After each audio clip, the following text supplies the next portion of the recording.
Belum genap 24 jam pasca melakukan pembobolan rumah, aksi pelaku yang terekam CCTV dengan cepat ditangkap polisi. Pelaku Benny Tornado, warga Jalan Mandi Api, Lorong Tambak, Kelurahan Srijaya, Kecamatan Alang-Alang Lebar, Palembang.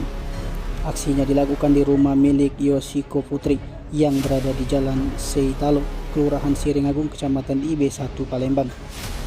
Dia ditangkap tim opsional Polsek Ilir Barat 1 Palembang pimpinan Kamnid Ibtu Apriansa usai berhasil membawa kabur 2 unit ponsel iPhone 7 warna hitam dan 1 Android Redmi 7 warna hitam.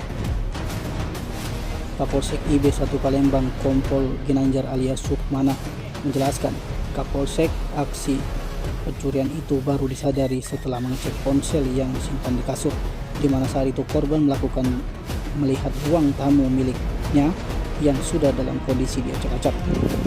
Unit Reskrim langsung melakukan penyelidikan, telah mengantongi ciri-ciri pelaku, kemudian anggota mulai bergerak dan menangkap pelaku.